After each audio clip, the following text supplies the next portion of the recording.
नमस्कार मित्रों, मैं अनीता श्रीवास्तव आपका हार्दिक अभिनंदन करती हूँ।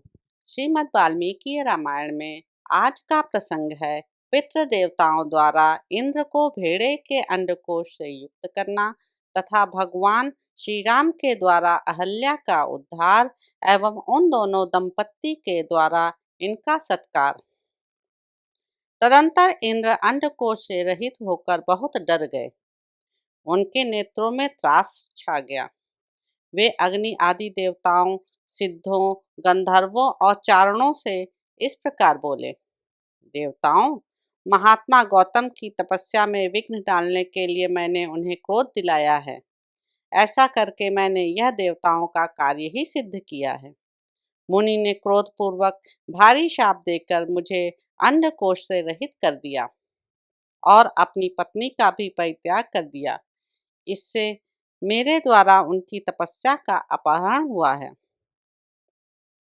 मैंने देवताओं का ही कार्य सिद्ध किया है। इसलिए श्रेष्ठ देवताओं, तुम सब लोग ऋषि समुदाय और चारणगण मिलकर मुझे अंडकोश से युक्त करने का प्रयत्न करो। इंद्र का यह वचन सुनकर मरुदगणों सहित अग्नि आदि समस्त देवता कव्यवाहन आदि पितृ देवताओं के पास जाकर बोले। पितृगण, यह आपका भेड़ा अंडकोश से युक्त है और इंद्र अंडकोश रहित हो गए हैं। अतः इस भेड़े के दोनों अंडकोश को लेकर आप शीघ्र ही इंद्र को अर्पित कर दें। अंडकोश से रहित किया हुआ यह भेड़ा इसी स्थान में आप लोगों को परम संतोष प्रदान करेगा। अतः जो मनुष्य आप लोगों की प्रसन्नता के लिए अंडकोश रहित भेड़ा दान करेंगे, उन्हें आप लोग उस दान का उत्तम एवं पूर्ण फल प्रदान करेंगे। अग्नि की यह बात सुनकर पितृ देवताओं ने एकत्र हो भेड़े के अंडकोशों को उखाड़कर इंद्र के शरीर में उचित स्थान पर जोड़ दिया। ककुस्थ नंदन श्री राम तभी से वहां आए हुए समस्त पितृ देवता अंडकोश रहित भेड़ों को ही उपयोग में लाते हैं और दाताओं को उनके दान जनित फलों के भागी बनाते हैं।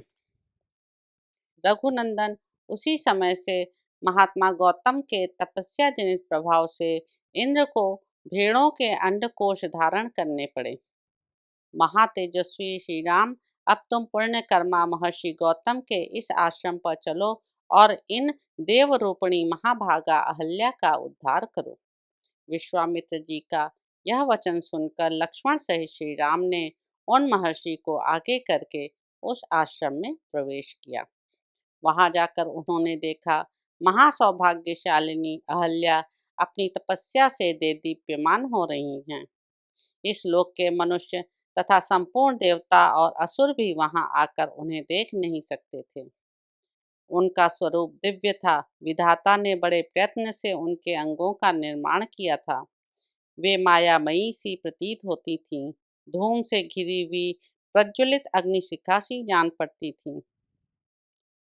ओले और बादलों से ढकी हुई पूर्ण चंद्रमा की प्रभा सी दिखाई देती थीं तथा जल के भीतर उद्भासित होने वाली सूर्य की दुर्धर्ष प्रभा के समान दृष्टिगोचर होती थीं।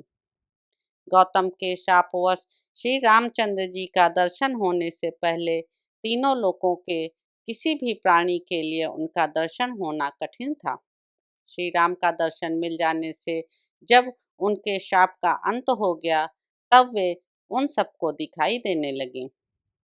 उस समय श्री राम और लक्ष्मण ने बड़ी प्रसन्नता के साथ अहल्या के दोनों चरणों का स्पर्श किया।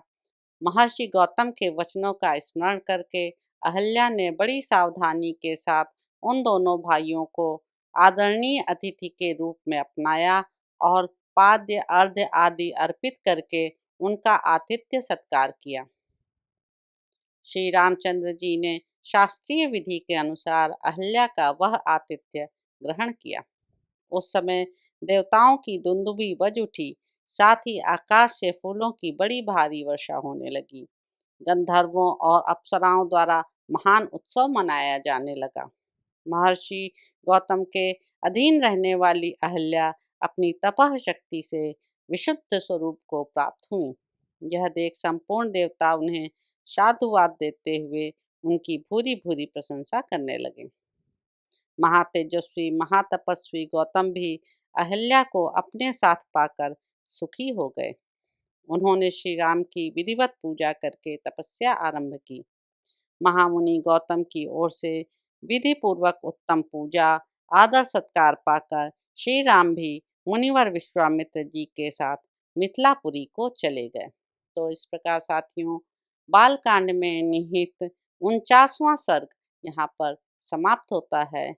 इसके अगले अंक में आप जानेंगे कि श्री राम आदि का मिथिलागमन, राजा जनक द्वारा विश्वामित्र का सत्कार तथा उनका श्री राम और लक्ष्मण के विषय में जिज्ञासा करना एवं परिचय पाना। तो साथियों, आप मेरे इस चैनल संवाद विद अनीता को लाइक करें, शेयर करें और सब्सक्राइब करें। धन्यवाद दोस्तों।